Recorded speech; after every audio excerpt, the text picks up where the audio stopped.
Nunca imaginé que una historia como la mía terminaría así. Cuando uno piensa en una traición, cree que podrá verla venir. Que habrá señales, miradas extrañas, comportamientos raros. Pero a veces las puñaladas más profundas vienen de quienes tienen la sonrisa más familiar. Mi nombre es Laura. Tengo 42 años, y hasta hace poco creía que llevaba una vida bastante tranquila. No perfecta, claro que no. ¿Quién la tiene? Pero sí estable. Llevaba 18 años de casada con Marcos, el que creía el amor de mi vida, y tenía a mi lado a mi mejor amiga de toda la vida, Patricia.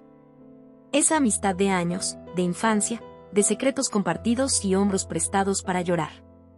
Nunca imaginé que ambos, el hombre con quien formé una familia y la amiga que consideraba mi hermana, se convertirían en los protagonistas de mi mayor dolor. Conocí a Patricia cuando tenía apenas 10 años. Fue en la primaria, en una excursión escolar. Yo era tímida, reservada, de esas niñas que prefieren observar en lugar de hablar. Ella, en cambio, era una tormenta. Carismática, espontánea, ruidosa. Se me acercó sin conocerme y me ofreció un chocolate. Desde ese día fuimos inseparables. Estuvo en cada cumpleaños, en cada Navidad, en mis peores momentos y en mis mejores alegrías. Cuando conocí a Marcos, ella fue la primera en saberlo. Me acuerdo cómo se burló de mí por estar tan nerviosa antes de nuestra primera cita, cómo me ayudó a elegir la ropa, cómo esperó mi llamada cuando regresé a casa para contarle cada detalle. Y cuando me casé con él, por supuesto, ella fue mi dama de honor.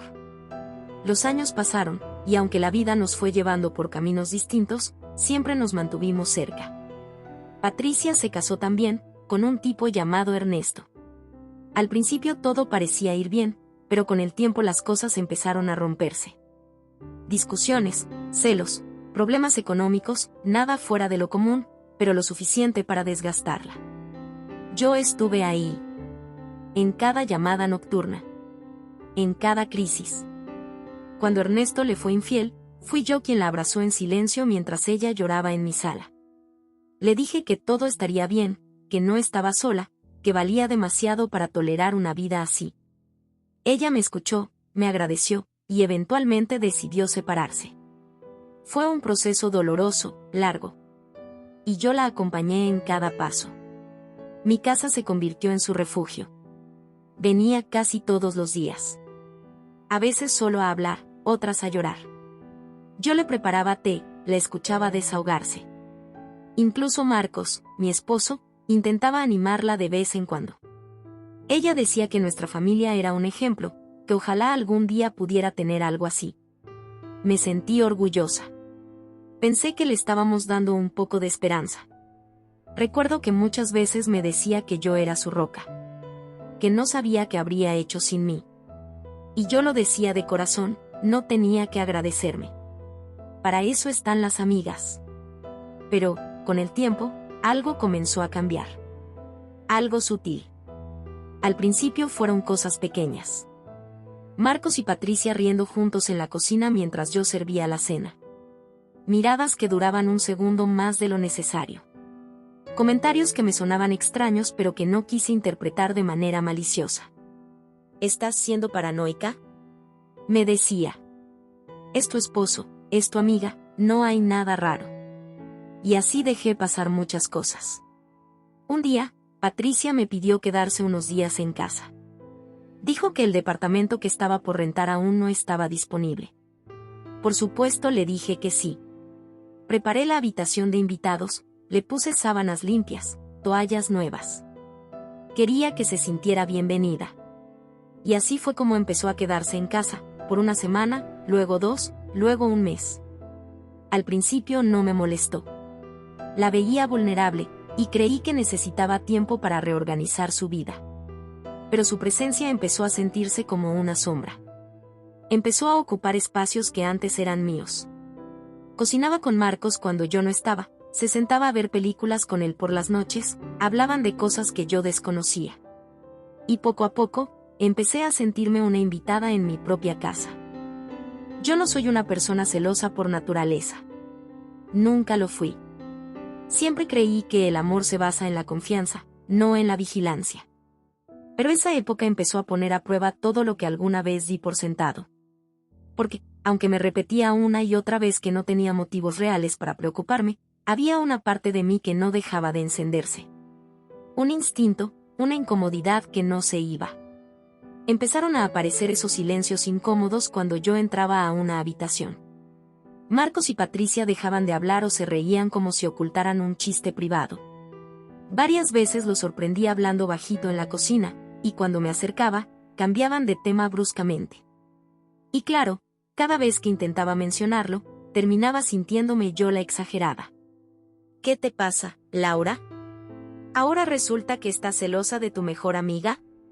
Me dijo Marcos una noche, medio riendo. Y Patricia, con esa voz dulzona, me decía que me relajara, que todo estaba bien, que me estaba imaginando cosas. Me sentí culpable. Como si estuviera traicionando yo a ella por pensar así. Después de todo, ella estaba pasando por un divorcio, ¿no? ¿Quién soy yo para dudar de sus intenciones? Pero lo peor es que empecé a cambiar por dentro. Ya no me sentía tranquila en mi propia casa. Me sorprendía a mí misma espiando conversaciones, tratando de ver sus celulares cuando los dejaban en la mesa, poniendo atención a los horarios. Y eso me hizo sentir sucia, paranoica, como si estuviera perdiendo la cabeza. Hasta que un día, pasó algo que me rompió. Era un sábado por la noche. Yo había salido con unas amigas del trabajo a cenar. No solía hacerlo mucho, pero necesitaba aire. Al regresar a casa, vi desde la ventana del pasillo que la luz de la sala estaba apagada, pero había luz en la cocina. Entré con sigilo, porque pensé que Matías, mi hijo menor, ya estaría dormido. Pero al acercarme a la cocina escuché voces y risas. Risas de Marcos. Risas de Patricia. Me asomé sin hacer ruido, y ahí estaban, de pie, demasiado cerca. Ella con una copa de vino, él con una sonrisa que hacía tiempo no le veía. No estaban tocándose, no estaban besándose. No hacía falta. Había una intimidad ahí que no dejaba espacio a dudas. Era como ver a dos adolescentes coqueteando, jugando con fuego. Sentí un nudo en el estómago tan fuerte que casi me doblé. No entré. No dije nada. Subí las escaleras lentamente, como si al evitar la escena pudiera deshacerla. Esa noche no dormí. No pude. Me quedé mirando el techo, preguntándome cómo llegamos ahí. Al día siguiente, Patricia se fue temprano a ver departamentos. Marco se comportó como si nada hubiera pasado. Y yo empecé a hacerme pedazos por dentro. Días después decidí confrontarlo. Tenía que hacerlo. Tenía que saber. ¿Hay algo entre tú y Patricia? Le pregunté, mirándolo directamente a los ojos. Él se sorprendió. Me miró serio, luego desvió la vista. ¿Qué estás diciendo, Laura? Es tu amiga. No digas tonterías. Pero su respuesta no tenía la fuerza que necesitaba para convencerme. No me miró a los ojos. No me lo dijo con convicción. Y eso fue peor que cualquier confesión. Patricia, por su parte, empezó a pasar menos tiempo en casa. Como si supiera que yo ya no era tan ciega. Como si el hechizo se estuviera rompiendo. Hasta que un día simplemente se fue. Me dejó una nota diciendo que había conseguido por fin un departamento, que me agradecía por todo y que esperaba que nuestra amistad no se viera afectada. Yo no respondí. Pasaron unas semanas sin saber de ella. No me escribió. No llamó.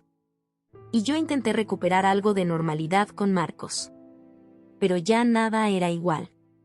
La desconfianza, la incomodidad, el vacío, todo estaba ahí, entre nosotros, como un huésped silencioso. Hasta que un domingo por la tarde, mientras estaba con mi hijo en el parque, una conocida me saludó con una cara extraña. «Oye, ¿ya viste a Patricia?», me preguntó. «¿Qué pasa con Patricia?», dije, sin entender. «Pues que la vi ayer, con tu esposo. En el centro comercial. Se veían muy cercanos. Pensé que ya estaban juntos oficialmente. Sentí que el suelo se abría debajo de mí. No dije nada. No reaccioné. Solo asentí como si me hubiera contado el clima. Pero por dentro, supe que lo que temía se había confirmado. Mi amiga, mi hermana del alma, esa a la que consolé entre lágrimas, a la que abracé mientras su mundo se derrumbaba, estaba ahora con el hombre con quien compartí mi vida por casi 2 décadas. No recuerdo cómo llegué a casa ese día. Manejé en automático, con mi hijo en silencio en el asiento trasero, mientras yo trataba de no explotar. Una parte de mí quería gritar, otra llorar, y otra, simplemente quedarse callada para siempre. No le dije nada a Matías, claro. Pero al cerrar la puerta de la casa, me encerré en el baño y lloré como no lo hacía desde hacía años. Sentada en el suelo frío, abrazándome las piernas, me preguntaba, ¿cómo demonios llegamos a esto? Me había esforzado tanto por ayudar a Patricia en su peor momento. Estuve ahí cuando ni su familia quiso estar. La defendí cuando todos la juzgaban. La ayudé a reencontrarse con su autoestima, a reconstruir su identidad. Le presté mi casa, mi mesa, mi familia. ¿Y así me lo pagaba? Y Marcos. Dios. Él no era ningún tonto. Sabía lo que hacía. Podría haber sido claro, haber sido honesto, haber terminado conmigo antes de meterse con mi amiga. Pero no. Prefirió mentir, jugar a 2 bandas, vivir esa doble vida cobarde mientras yo cocinaba y lavaba su ropa. Durante los días siguientes, intenté actuar normal. A veces pensaba que me lo estaba inventando todo. Que quizás la mujer del centro comercial no los vio bien. Que quizás solo fueron a tomar un café como amigos. Empecé a dudar de mi propio criterio, a sentirme culpable por desconfiar. Pero el instinto, ese nunca se equivoca. Una noche, mientras Marcos dormía, tomé su celular. No suelo hacer eso, pero en ese momento ya no me importaban las reglas. Si había algo que debía saber, lo iba a encontrar. Y lo encontré. Conversaciones enteras con Patricia. Largas. Íntimas. Citas encubiertas, fotos tontas, mensajes de te extraño, de no puedo esperar a verte. Había incluso uno que decía, ella sospecha, pero no sabe nada con certeza. Pronto hablaremos. Mi corazón se hizo pedazos. Ahí estaba. La confirmación. No solo me estaba siendo infiel. Me estaba traicionando con alguien a quien consideraba parte de mi familia. Desperté a Marcos esa misma noche. Le lancé el celular sobre el pecho. ¿Qué es esto? Le grité con la voz quebrada. Tardó unos segundos en reaccionar. Se sentó, me miró pálido. Laura, no es lo que parece. No es lo que parece. ¿Estás saliendo con Patricia, sí o no? Hubo un silencio. Larguísimo. Luego bajó la cabeza. Sí. Estoy con ella. Esa fue la última frase que necesitaba oír. No hubo discusiones, ni gritos. Solo me levanté y le dije, quiero que te vayas. Laura, espera, podemos hablar. No. Te vas. Hoy. Y no quiero volver a verte. Él intentó justificarse, como si pudiera. Me dijo que no planeó que sucediera, que todo fue inesperado, que Patricia y él se entendieron de una manera que él y yo ya no. Que no lo buscó, que simplemente pasó. Yo no quise escucharlo. Ya no me interesaba. A la mañana siguiente, Marcos se fue con una maleta. Me dejó una nota que no leí. Supuse que iría directamente con Patricia. Y así fue. Un par de días después los vi en una publicación de Instagram, sonriendo como adolescentes enamorados en un restaurante. Él tenía puesta una camisa que yo le había regalado. Patricia tenía el cabello recogido como solía hacerlo cuando se sentía empoderada. Y yo solo tenía el corazón roto. Tuve que explicarles a mis hijos por qué papá ya no estaba en casa. Les inventé una versión amable. Dije que mamá y papá necesitaban tiempo, que papá iba a estar en otro lugar pero que los quería igual. Pero mi hija mayor, que ya tiene 15 años, no tardó en atar los cabos. Una noche, entró a mi cuarto y me dijo: «Mamá, ¿papá está con la tía Patricia?». No pude responderle. Solo lloré. Ella me abrazó y, en silencio, se sentó conmigo en la cama. Desde ese día, nuestra relación cambió. Ella ya no ve a su padre con los mismos ojos. Y eso me duele. Pero también me enorgullece que haya entendido sin tener que decirle nada. Las semanas siguientes fueron una montaña rusa emocional. Había días en los que me sentía fuerte, decidida, con ganas de reconstruirme. Pero también había momentos en los que me sentía destruida, usada, traicionada por las dos personas que más quise y cuidé. Recibí mensajes de conocidos que se enteraron del chisme. Algunos me ofrecían apoyo, otros solo querían saber detalles morbosos. La mamá de Patricia incluso me llamó para disculparse en nombre de su hija. Me dijo que estaba avergonzada. Que no podía creer que Patricia le hubiera hecho eso a su mejor amiga. Yo le agradecí la llamada, pero le dejé claro que ya no había marcha atrás. Intenté buscar terapia, y fue una de las mejores decisiones que tomé. Necesitaba entender por qué duele tanto cuando te traiciona a alguien cercano. ¿Por qué uno confunde la bondad con ceguera? ¿Por qué permitimos que otros crucen límites una y otra vez con tal de no perder la amistad? Mi terapeuta me dijo algo que se me quedó grabado: a veces, quienes más ayudamos somos quienes más terminamos solos. Porque los demás creen que siempre vamos a estar bien. Que nunca necesitamos que nos cuiden a nosotros. Y tenía razón. Pasaron los meses. Y como suele ocurrir con las heridas del alma, no sanan del todo, pero se aprende a vivir con ellas. Empecé a reconstruir mi vida en silencio. Volví a dedicarme a mí, a mis hijos, a mis propias pasiones. Recuperé espacios que había abandonado. Volví a pintar, retomé mis caminatas por las tardes, organicé mi casa para que dejara de sentirse vacía sin Marcos. Dejé de preguntarme por qué lo hizo. Porque entendí que no hay respuesta suficiente. La traición, cuando viene de quien más quieres, no tiene lógica. Solo se siente. Solo arde. Lo más difícil fue toparme con ellos en público. La primera vez ocurrió en una feria escolar. Nuestros hijos coincidían, y por supuesto, los dos aparecieron. Patricia entró primero, tomada de la mano de Marcos. No soltaron su actuación en ningún momento. Sonrisas fingidas, saludos por compromiso, abrazos incómodos. Ella intentó acercarse a mí, como si nada. «Laura, ¿podemos hablar?» «No». Respondí sin siquiera mirarla a los ojos. «No hay nada que hablar. Solo quiero que sepas que no fue mi intención lastimarte. Lo lograste de todas formas». Se quedó callada. Bajó la mirada. Marcos intentó interceder, pero ni siquiera le di espacio. Me di la vuelta y caminé hacia otro lado. No me enorgullece haber sido tan fría, pero ¿cómo se espera que uno reaccione ante alguien que le quitó la confianza, la paz y la familia?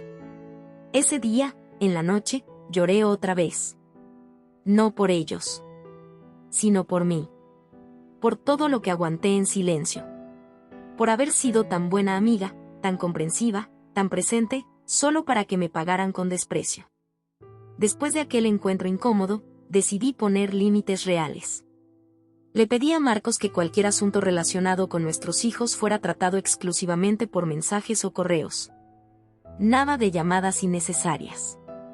Nada de presentarse en la casa. Él aceptó sin protestar. Quizá porque sabía que ya no tenía derecho a pedirme nada.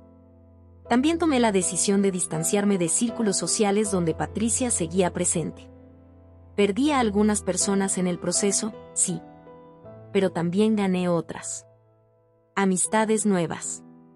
Personas que me conocieron desde mi dolor y no desde el personaje fuerte que había interpretado durante años. Uno de esos nuevos apoyos fue Clara, una mamá del colegio con la que apenas había intercambiado palabras antes. Un día se me acercó y me dijo: «Te admiro. Sé lo que pasó. Y aquí estoy si algún día necesitas hablar». Ese gesto simple cambió mucho. No me sentía sola. No era la única que había pasado por una traición tan baja. Y eso me dio fuerzas. Mis hijos también fueron una fuente de consuelo enorme.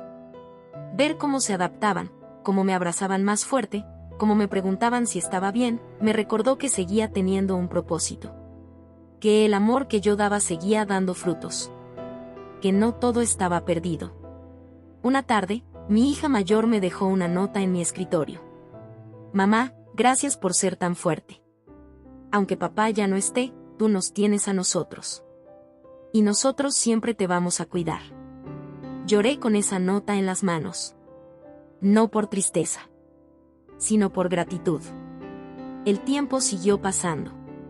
Patricia y Marcos, según supe, formalizaron su relación. Ella incluso intentó invitarme a su cumpleaños meses después, como si nuestra historia pudiera simplemente borrarse. Rechacé la invitación sin dudarlo. Porque perdonar no significa permitir. No significa volver a abrir la puerta a quien la cruzó con una daga escondida. Empecé a salir de nuevo. No con intenciones románticas, sino simplemente a redescubrirme. Cafés con amigas, pequeñas escapadas de fin de semana, momentos para mí. Redescubrí lo que era reír sin culpa. Dormir sin ansiedad. Vivir sin miedo a la traición. Una noche, mientras veía una película con mis hijos en pijama, todos tirados sobre cobijas en la sala, sentí una paz profunda. Esa que viene cuando sabes que, aunque todo se derrumbó, seguiste de pie. Y no solo de pie, fuerte. Íntegra. Con la frente en alto. Lo que Patricia y Marcos hicieron fue bajo, sí. Pero no me definió. Lo que me define es la forma en que elegí seguir. Cómo me reconstruí desde los escombros. Cómo usé el dolor como cimiento para una nueva versión de mí. Hoy no les guardo rencor. Me dan lástima, si acaso. Porque alguien que es capaz de hacerle eso a una amiga, a una esposa, no puede tener paz real. Y la verdad, yo sí la tengo. Hace unos días, encontré una foto vieja en una caja. Era de cuando Patricia y yo teníamos 20 y tantos. Sonreíamos frente a la cámara, abrazadas, con copas en la mano. Era una noche de celebración, de esas tantas que compartimos cuando la vida todavía parecía simple. Al ver la imagen, sentí algo muy extraño. No fue tristeza. Tampoco enojo. Fue una especie de duelo por una persona que ya no existe.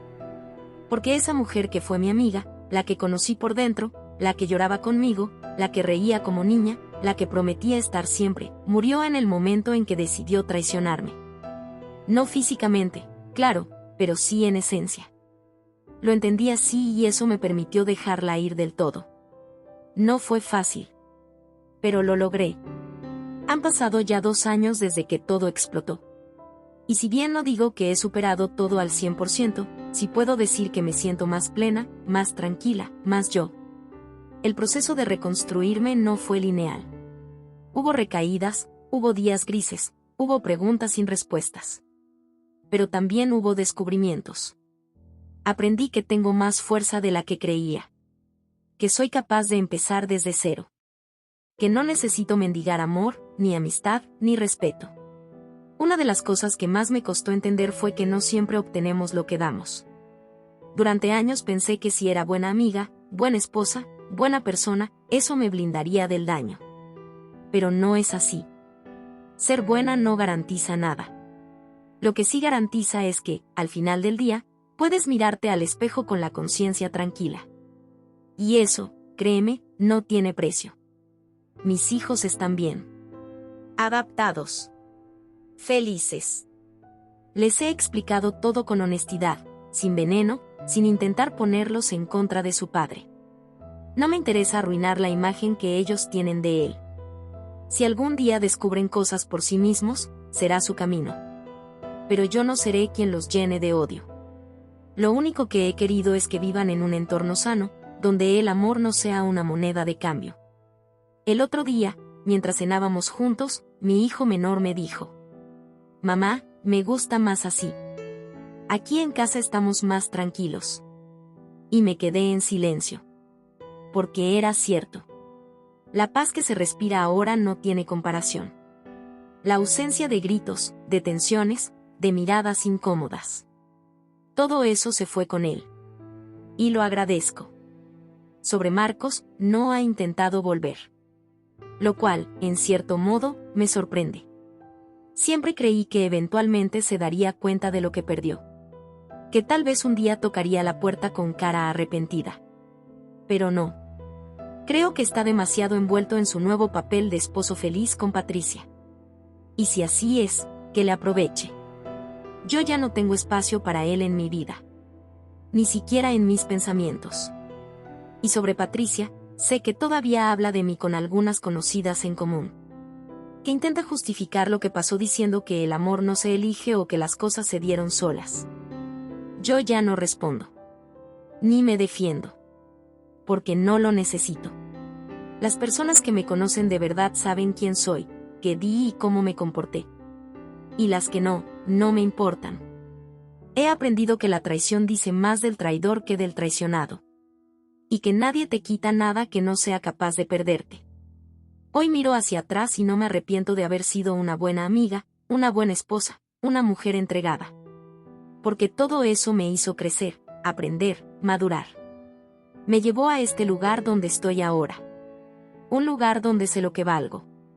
Donde no acepto menos de lo que merezco. Donde me acompaño a mí misma sin miedo a la soledad.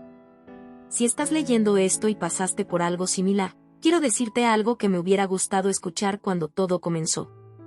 No fue tu culpa. Y si vas a estar bien. A veces la vida nos sacude de formas crueles para empujarnos a un lugar mejor.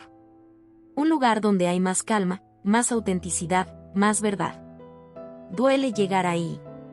Mucho. Pero cuando lo logras, entiendes que el dolor también fue parte del camino. Yo ya no espero disculpas. Ni explicaciones. Ni justicia divina. Lo único que deseo es vivir mi vida en paz. Y lo estoy haciendo. Sin resentimientos, sin fantasmas. Solo con mi dignidad intacta. Y eso, créeme, es la mayor victoria.